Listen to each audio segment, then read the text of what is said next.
In 2003, a man was arrested in Times Square. He looked confused, terrified. He claimed to be from a year 1932.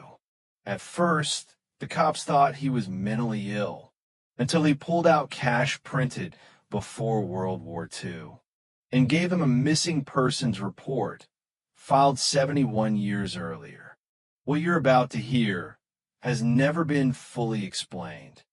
It all began on a summer night in 2003. A man appeared in Times Square wearing an old-fashioned suit, pressed, polished, out of place. He was disoriented, asking questions like, "Where are the horse-drawn carriages? What is that giant screen?" Bystanders thought he was an actor or crazy, until he walked into traffic and was nearly hit by a car. The NYPD detained him for his own safety. At the station, the mystery deepened. The man said his name was Rudolph Fentz, and he'd been out for a walk. In 1932, officers found several bizarre items in his pockets.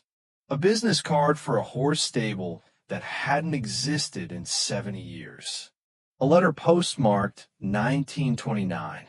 $70 in bills, authentic but decades out of circulation. All items were untouched by time, no signs of aging.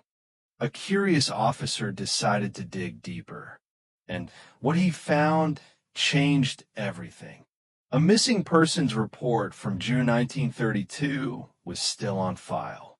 It described a man named Rudolph Fentz, vanished during an evening walk in New York. The physical description matched perfectly. Even his fingerprints, surprisingly, matched a 1932 record of a minor traffic fine.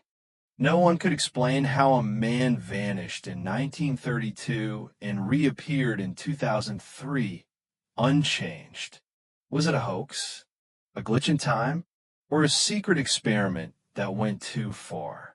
Strangely, after the media picked up the story, the NYPD claimed there was no record of the arrest. The man's name was wiped. His belongings were lost, and any officer who spoke about it refused to comment again. Was Rudolph Fentz a time traveler, a victim of some rip in reality, or part of something even more secret? No one knows what really happened to him. But one thing is certain, he didn't belong in our time. And if he slipped through the cracks of history, who else might be out there,